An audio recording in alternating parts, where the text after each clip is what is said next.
I've delayed this video for far too long, so let's just jump right in. Today we're looking at Transformers Studio Series Bonecrusher. And to be completely transparent with you, I could have delayed this far into July, but I feel like that wasn't right since I teased him back in December, and my schedule is free because I have no new figures to look at this month. But onto the toy itself, and oh my god, you are not going to believe this. It's movie accurate! Oh my god. Oh, well, the robot mode size, I'm not too sure, but I feel like it's right. And I don't know if you're going to believe this or not, but this is the second ever Bonecrusher toy that I've ever owned. The first being the Legends class toy from the 2007 toy line. And that's quite the long jump from 2007 to 2019 is when I think this thing came out. I think I only remember because it was my second semester of my junior year of high school when I got Bonecrusher and Optimus in the mail, because this was the first time I ever pre-ordered a whole ass wave. And I mean, you can't really blame me. It's one of the most iconic scenes from the 2007 movie. So what does Bonecrusher come with as accessories? Well, to put it blunt, he comes with nothing. Just the hopes and dreams that he doesn't get his head caved in. I completely forgot, but Bonecrusher has 5mm holes on his forearms, but I never use them because it looks super awkward. Articulation. For Bonecrusher, he's gonna crush your bones. First off, you can look left to right. That's it. And then you can swivel his head around. And it looks like the... Actually, I don't even know. I'm not even gonna ponder. Wait a minute. I'm gonna leave the ball joint. Wow. My whole life is a lie then. That's my dog in the background. She's moving around. Could put the arm all the way up, but that's transformation. Joints. Turn its arm around. I guess that's a... No, it's just a turning it around kind of joint, but you can't really... But you can't do it if the arm is like straight because of how it's shaped. You got a bicep swivel, and it's also articulated there, so technically also has a double jointed elbow, but you can't really access it very good. And you can move his, you can make him do the Italian thing. And you can open his hand, he can grab you, and then he has like a, I guess, armpit joint, but it's more so a transformation joint, but you can use it if you want. Nothing at the waist. I think you can tell. The leg goes out that far forward, goes that far back, and obviously you can do the splits. He's got a thigh swivel, 90-degree knees, and surprisingly he's got ankle tilts, even though it doesn't look that good, but it counts for something, right? And then obviously his whole back pack assembly thing is like all crazy articulated, also a bunch of hinges and stuff like that. So that's it. That's it for Bonecrusher. Getting into comparisons, here's Bonecrusher with all the first movie Decepticons that I currently own. Obviously I'm missing Megatron and Brawl. Next, we have all the Autobots, because of course I have all the Autobots complete for the first movie instead of the Decepticons. And for those curious, here's Bonecrusher next to SS-05, Optimus Prime, in case you do have 32 or the Dark of the Moon Optimus. You're just curious about the original mold because you're not going to get it because the mold is kind of obsolete. And lastly, since Bonecrusher was a Constructicon in G1, here he is with all the Constructicons. The transformation. I don't know, I'm kind of dreading this a little bit. So, obviously you gotta have his hands closed.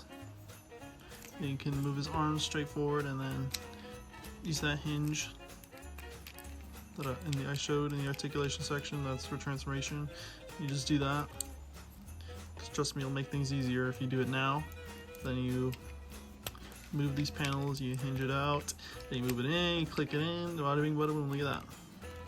Then next you move this whole assembly down, take these little pieces and you move them forward.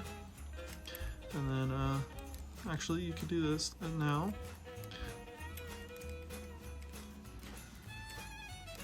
So this piece is movable, and you gotta move this whole assembly this way. So you move it around, move it that way, then you gotta inwardly bend the knee, so it's like you're breaking his knee. And then you use the thigh swivels, turn around, and then you want to do this part. I guess you want to be careful because it cracked right there for me. So be careful out there if you're handling this toy, whether it's the new Nest version or it fits the original. So you fix the thigh swivels so that they fit into place, and then you just hitch these together. Then you move the crotch piece, and then you see there's a specifically sculpted section, and then there's these like tab-ish kind of things. You just move it in. Look at that. And then one thing you want to do is move these out of the way. You'll thank me later. Then you move this whole section that the head's attached to. Move forward so it clicks in, I guess.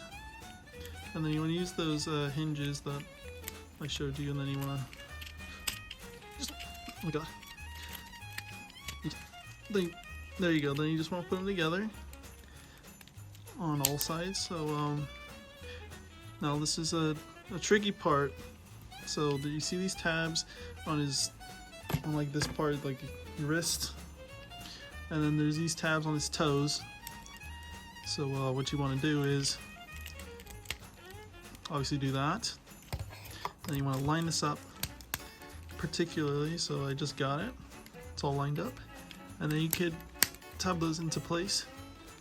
And then like it's just like fix a couple things up in the front over here, like just move things around so everything apparently tabs in, I guess. Because apparently things tab in there, but then you untransform it and then you can't even see any tabs, so I don't know, it's a mystery how it even connects to me. So the engine piece is just move forward, simple as that. And then this whole thing, so these around, straighten it out, tab it in, and then you move that. Actually, I'm pretty sure it's supposed to be like this, I think. So yeah, there's Bonecrusher as I don't even know what the vehicle's called. I think it's a Minesweeper. And yeah, the vehicle mode is very interesting. It's something I'm never going to see in person because it's a military vehicle. And it was always very interesting to imagine what it would be like seeing it in person as a kid with just a little Legends class toy.